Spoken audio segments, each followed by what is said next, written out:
Hello and welcome to Supposedly Fun. My name is Greg and I am here today to do a bit of a follow-up to my most anticipated books of 2025. I will have that video linked down below if you have not seen it. This is an interesting batch. Some of these books I didn't include in that video because I'm not so sure I want to read them, but I feel like other people, like maybe you, would be interested in them and would therefore want to know that these books are coming out this year. So that's the case with some of these books. Some of these books I'm a little unsure if I want to read them or not, and we'll get into why when we talk about those books. And some of these books, or at least two of them, I did not know about when I filmed my most anticipated books of 2025 video. So they're coming in here. I am here with my buddy Teddy, who's hanging out over there. It's very cold where we are, and Joel has been traveling all week. So I've been trying to spend a lot of time with him, and that's what we're doing. Anyway, let's dive in and talk about these books. I will have affiliate links to all of these books in the description box down below. If you would like more information about any of these books, you can use those links. I'm only going to talk about blurbs and maybe why I'm excited or not excited, or, potentially thinking about whether or not I want to read something here. You can get more information using that affiliate link to bookshop.org. You can also use that link to pre-order. If I spark an interest in this book for you, you can use that link and I'll get just a little bit of a kickback, and that would be great. Otherwise, you can pre-order with your local independent bookstore. I am wearing the t-shirt for my favorite bookstore, which is Montana Book Company. You could also use your library. I'm willing to bet that libraries are going to have a very tough time in the future because the incoming administration is almost guaranteed to cut funding. So supporting your local library is a very good thing to do. Libraries do great things for your community, and don't ever forget that. So I am going to start with the books that are coming out most recently, or closest to when this video is released, and then we'll get further out into the year as we go along. And I just want to note before I actually jump into the video that release dates can change, and sometimes something will have what looks like a hard and fast release date, and then it turns out it's kind of a loose deadline or date for it to be released.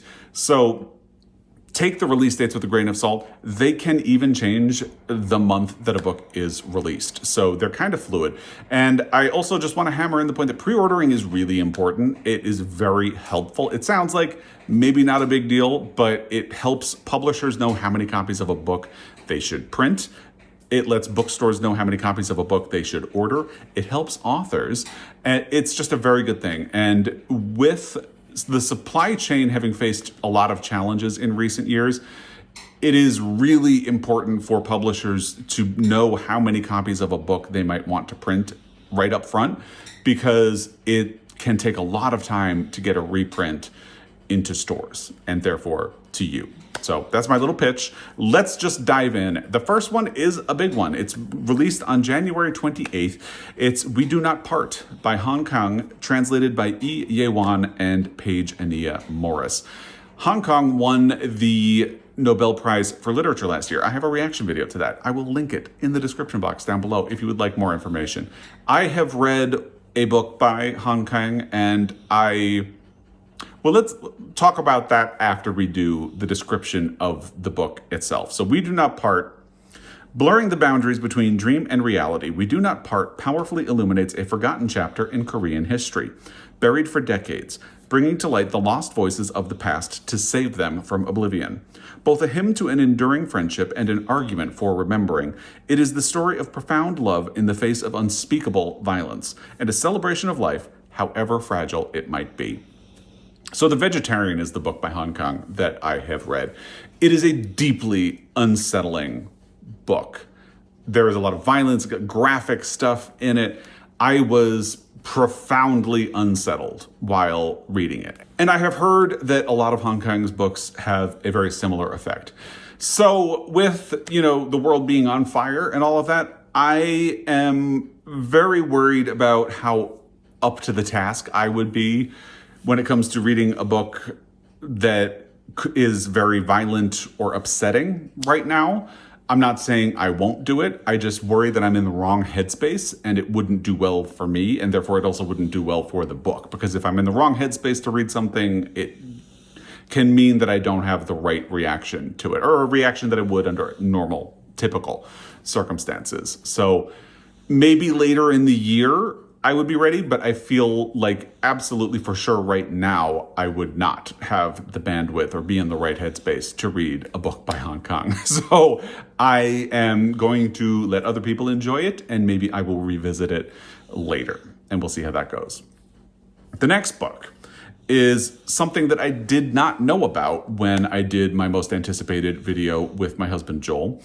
And I am thinking I definitely want to read it. It's called Cleavage: Men, Women, and the Space Between Us by Jennifer Finney Boyle. It will be released on February 4th.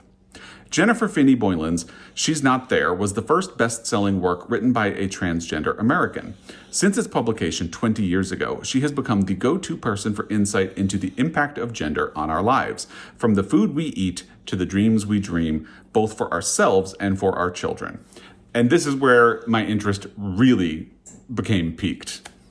But Cleavage is more than a deep dive into gender identity. It's also a look at the difference between coming out as trans in 2000, when many people reacted to Boylan's transition with love, and the present era of blowback and fear. That particularly got me interested in this book, and I will probably be seeking it out on audio. I do better with nonfiction books on audio, so I will probably be seeking this one out.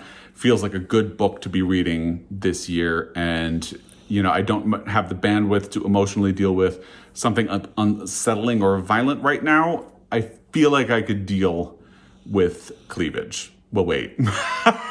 That sounds weird. I don't mean it to sound weird. It just came, I heard it when I said it. But you know what I mean. I hope you know what I mean.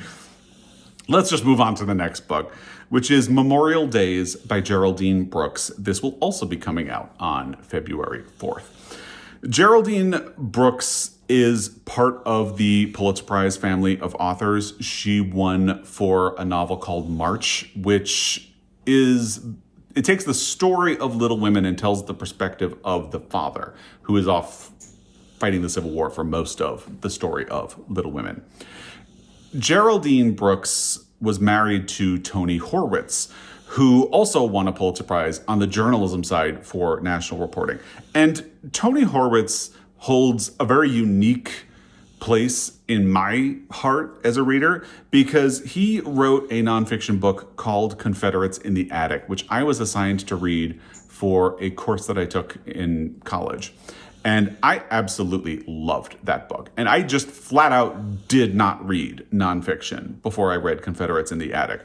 And I liked it so much that it opened a door to a whole new genre of reading for me. It's something maybe would have sparked an interest in nonfiction if I hadn't read Confederates in the Attic, but Confederates in the Attic is the book that told me, hey, nonfiction is good, you should pay more attention to it. And I also feel like Confederates in the Attic would feel eerily prescient to anyone who reads it today. I would be curious to go back and read it now and see how it holds up, because it was written in a time when the political situation was very different from what it is now. And it is a book about lingering Confederate pride in the United States, particularly in the South. Anyway, I have totally sidetracked talking about Tony Horwitz, but Tony Horwitz is essential to Memorial Days because he died suddenly. And Memorial Days is a nonfiction book by Geraldine Brooks about their relationship and the grieving and the loss that she has gone through.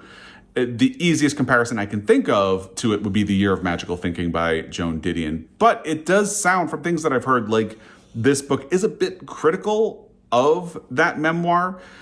My only fear with Memorial Days, because otherwise I would solidly be in right now, but my fear is that since I have recent experience of grief, like I've been on a sort of grief journey for 3 years at this point, and lost a friend at the end of December. So I am worried that the recent grieving that I'm doing would make this a very difficult book to read right now.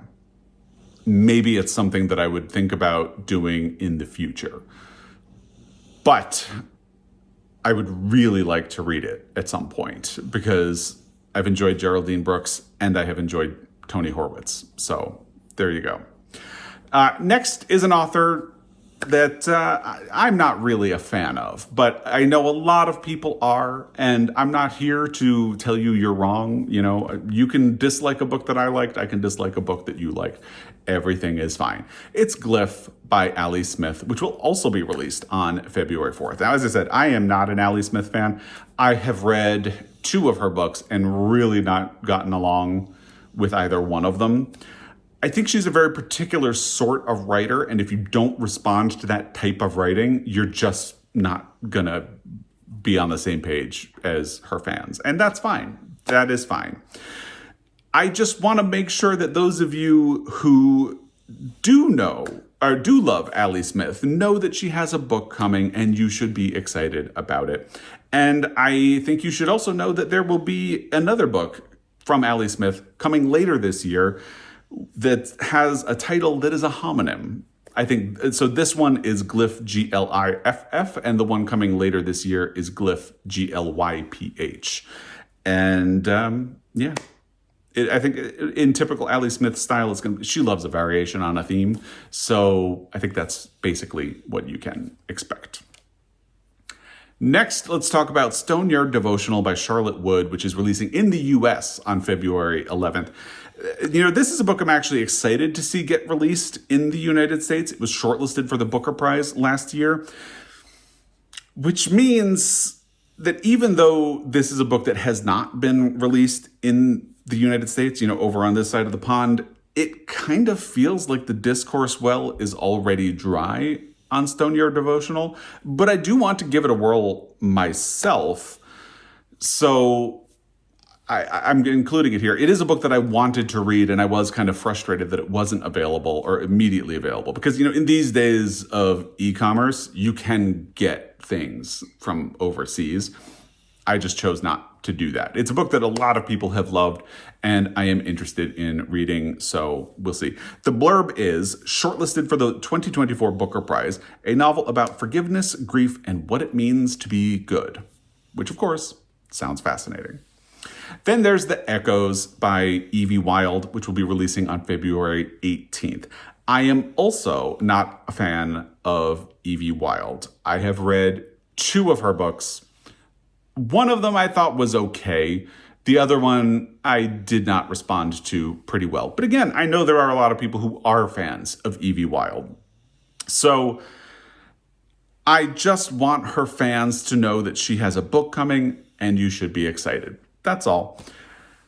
Okay, here's a blurb for you. From the award-winning novelist, a ravishing new novel set between London and rural Australia, both a love story and a ghost story. And right there, if you follow along, you know I struggle with any book that involves ghosts and isn't beloved by Toni Morrison. So I feel perfectly comfortable sitting that one out. But if you would like to read it, I am very happy for you. In a non-sarcastic way, I am excited that you're excited. Next, we have Show, Don't Tell, Stories by Curtis Sittenfeld, which will be released on February 25th. I have never read a Curtis Sittenfeld book. My concern is that I feel like I should catch up to some of her previous work before trying a new release.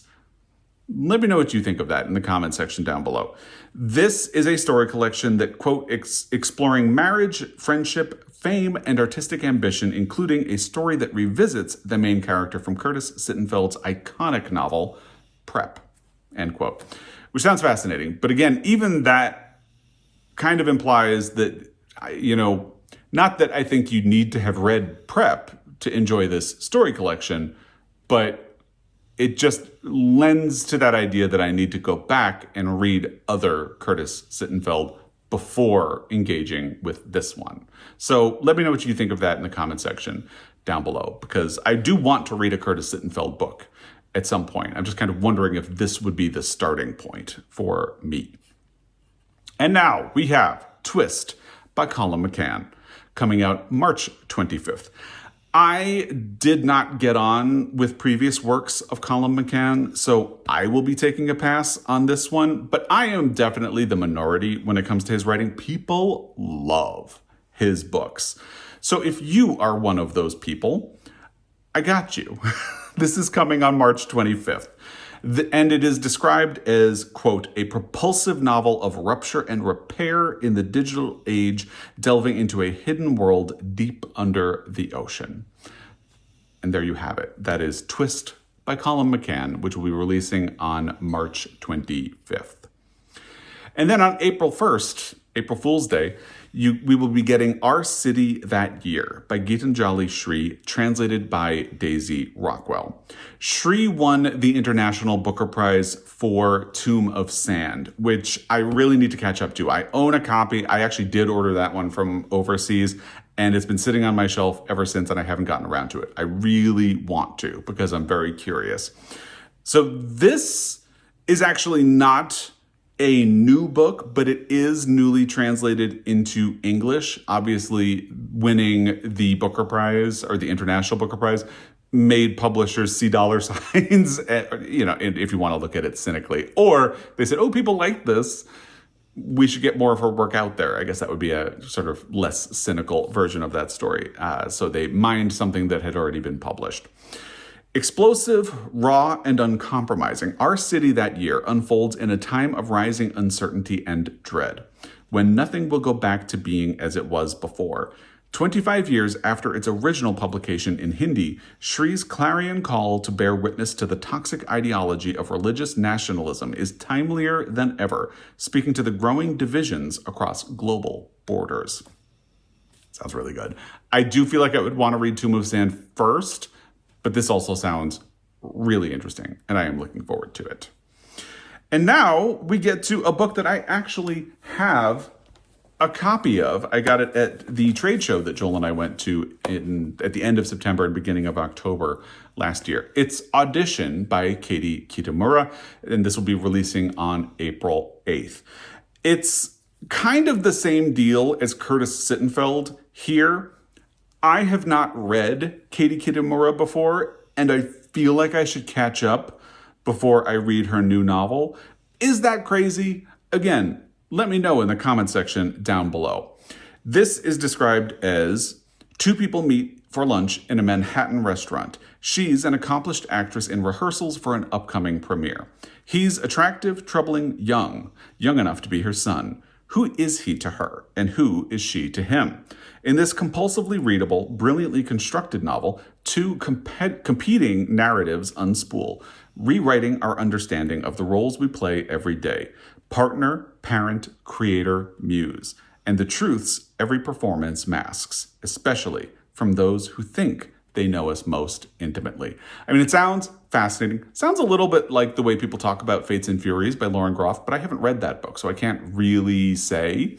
It's also, for as complicated as that makes it sound, it is not a long book. It is 200 pages with the acknowledgments, which in this advanced reader's copy are not even there, just as to come. So just a short little thing. So maybe I shouldn't feel like I need to go back and read previous work by this author. I am completely blanking on Intimacies. That was Katie Kitamura's most recent book. And I feel like I need to go. That's the one I feel like I would need to go back to. But maybe I should just start here. Again, let me know what you think in the comment section down below. But this sounds really good, like something I would be interested in, and it will be coming on April 8th. Then we have Open Heaven. That's open, heaven by Sean Hewitt, which will be coming out on April 15th. Sean Hewitt wrote a book called All Down Darkness Wide, and that has consistently been recommended to me. So this is another case where I feel like I need to do some catching up before I dive into a new book. But this is Hewitt's first novel, All Down Darkness Wide is a memoir, and all of his previous books were poetry. So maybe this actually is a good starting point for me. And I'm really going to be thinking about that as we head into this book's release and trying to decide if I want to pre-order it or not. Open Heaven is a novel about desire, yearning, and the terror of first love. With the striking economy and lyricism that animate his work as a poet, Hewitt has written a mesmerizing hymn to boyhood, sensuality, and love in all its forms. And I believe a queer writer. His work was even recommended to me in Ireland in bookstores. I didn't get it because when we were in Ireland and Scotland, I was trying to find books that I would not be able to get in the United States. And I know All Down Darkness Wide had been published here, so I didn't get it. I kind of regret it now. But maybe I'll be beginning my Sean Hewitt journey with Open Heaven. So there you go. Next is Vanishing World by Sayaka Murata, translated by Ginny Tapley Takamori. It will be released on April 15th. Now, I liked Convenience Store Women, but I was left cold by a story collection that was published in the United States subsequently. It was called Life Ceremony. So my excitement for this new translation is significantly more muted. But since I did have a positive reading experience with Convenience Store Woman, I am open to trying another book by Sayaka Murata. This is described as a surprising and highly imaginative story set in a version of Japan where sex between married couples has vanished and all children are born by artificial insemination. Which sounds like an interesting concept. Life Ceremony also sounded like an interesting concept though, so I kind of have that feeling of having been burned, so now I'm just suspicious. But I need to remember that I did like Convenience Store Woman. So that is the journey that I'm on with Vanishing World by Sayaka Murata, translated by Ginny Tapley Takamori, which will be released on April 15th. And now we have The Emperor of Gladness by Ocean Vuong, which will be published on May 13th. I was surprised that I was so muted when I read On Earth We're Briefly Gorgeous, and I did not much enjoy the poetry collection that Vuong released after that novel. So I'm approaching this new work of fiction with very tempered expectations, but I still hope that I will be knocked out. Maybe On Earth We're Briefly Gorgeous was too hyped by the time I got around to reading it, because I went in expecting something that was going to transform my life. And I didn't find that, which means that the book has always felt like a disappointment to me, and I'm not entirely sure that's fair. So maybe now that my expectations are tempered, maybe a little more realistic, I should go back. The fact that I didn't really like the poetry collection doesn't help me get into that headspace, but I'm working on it, basically. Following the cycles of history, memory, and time, The Emperor of Gladness shows the profound ways in which love, labor, and loneliness form the bedrock of American life. At its heart is a brave epic about what it means to exist on the fringes of society and to reckon with the wounds that haunt our collective soul.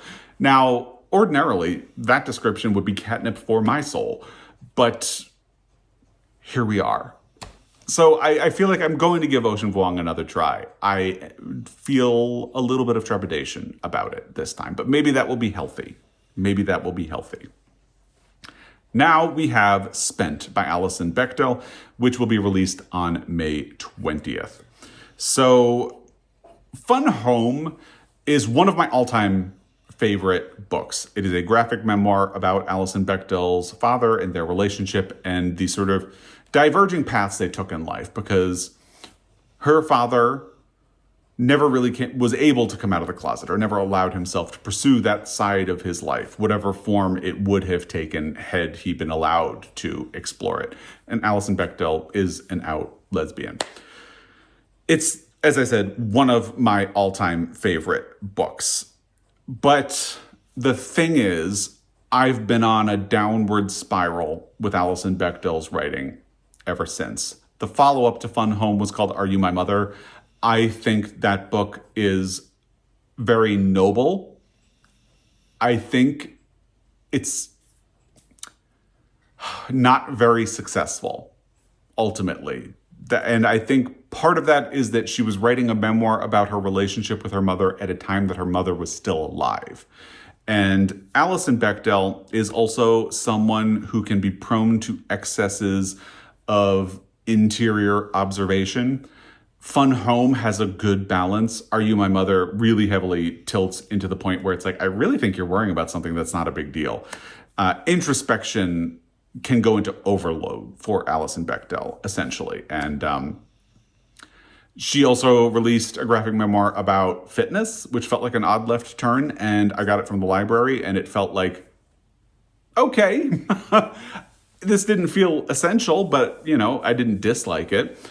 Before that, they had reissued the collection of comics that had made Alison Bechdel famous, which will kind of tie into Spent. And I feel like I'm going to try it, but because I've been on such a downward spiral with Alison Bechdel's books, I feel like she was someone who had the status of an auto buy. Like if she was releasing a book, I was going to buy it.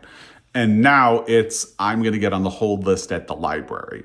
And yeah, as I said, she also is someone who gets in her own head a lot of the time, and I worry that the description of this book is a bad omen. Here it is. In Alison Bechdel's hilariously skewering and gloriously cast new comic novel confection, a cartoonist named Alison Bechdel, running a pygmy goat sanctuary in Vermont, is existentially irked by a climate-challenged world and a citizenry on the brink of civil war. She wonders, can she pull humanity out of its death spiral by writing a scathing self-critical memoir about her own greed and privilege? Could be good. Sounds like it's going to teeter into this introspective excesses of books of hers that I have liked less. The fact that there's also a bit of grappling with discomfort around the success of Fun Home and the successful musical adaptation that came out of it, and that it ties into characters from that comic strip that I mentioned. It feels like it could be a lot, but I'm curious. Let's move on to So Far Gone by Jess Walter, which will be released on June 10th. I have somehow managed to get through years and years and years without reading Beautiful Ruins, a book that I feel like everyone else in the world has read and most of whom have loved. So part of me, again, feels like I have homework to do before I consider a new Jess Walters book. Jess Walters. Walter. I always want to add the S. It's Walter. Jess Walter book. But I'm intrigued by the True Grit reference in the blurb, which is, from the #1 New York Times bestselling author of Beautiful Ruins and in the propulsive spirit of Charles Portis's True Grit comes a hilarious, empathetic, and brilliantly provocative adventure through life in modern America about a reclusive journalist forced back into the world to rescue his kidnapped grandchildren. I do think I'm going to wait for reviews first before I really commit to whether or not I'm going to read it, to be fair. Now, we have 3 books left. First is Misbehaving at the Crossroads by Honorée Fanonne Jeffers, which will be coming out on May 13th.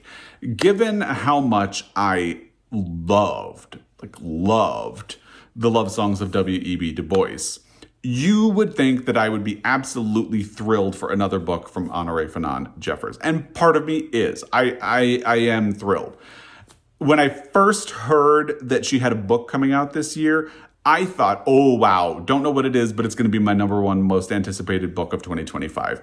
Then I found out that it's a nonfiction book, and I admit I do read nonfiction. Again, revisit the Tony Horwitz mention from earlier in this video. But I read less nonfiction, and I'm much more of a fiction guy. The description of this book does sound fascinating, though, and I do think Honorée Fanonne Jeffers would do a great job telling this story. Here's the description. It's about the journeys and possibilities of Black women throughout American history and in contemporary times. That is a topic I'm interested in. And again, it's one that I know Jeffers will do justice to. But it did dampen my enthusiasm enough that it knocked this book out of my most anticipated books into this one, because I do still want to read it, but I don't have that sense of urgency. Like the day it comes out, I'm going to pick it up and read it. So that's kind of where I'm at. Still want to read it, but not as excited as I had been. Then there's a book that I found out about just this morning, and I'm so glad I had time to add it to this video, because let's get into it. It's The Wilderness by Angela Flournoy. There's no cover at the moment, so I have nothing to put here. It will be released in September, on September 16th. There are not a lot of details about this book right now either. It must have been recently announced.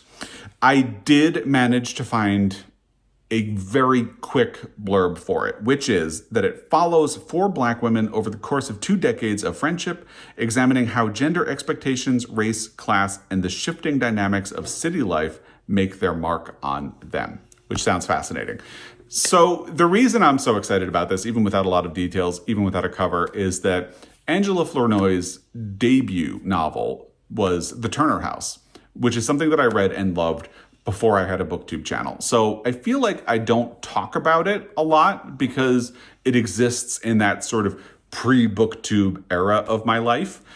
But I really loved that book. I feel like if I had read it in BookTube, it would be like my beloved The Secret Lives of Church Ladies. It would be like Night of the Living Rez. It would be one of those books that I'm constantly calling back to. It just happened to be in those before times. I think that's a very clever book. I think it's a good book. I don't own a copy of it, or else I would have brought it so I would have something to hold up for this. But that book has me really... I think it was longlisted for the National Book Award, possibly even shortlisted for it. And yeah, just, if you haven't read The Turner House, I would recommend it. And that alone has me really excited for another book from Angela Flournoy. So, The Wilderness, coming September 16th. The final book to talk about here. Hoo boy, it's a doozy. It's Will There Ever Be Another You by Patricia Lockwood, which will be releasing September 23rd. This one was announced earlier this week. Now, if you have followed along for a while, you know that I DNF'd Lockwood's Booker finalist novel, No One Is Talking About This. I pretty aggressively did not get along with that book. So once again, I'm not going to be signing on for this book, but if you liked No One Is Talking About This more than I did, and many people did, here's something for you to get excited about. Which books are you excited about from this list? What other ones that I haven't mentioned in either of my most anticipated books videos would you like to add? Throw them all in the comment section. Let's make that a resource for people who are looking for good books to read in 2025. Let me know all of that. As always, I really appreciate your time, and I will be back. Until next time, happy reading.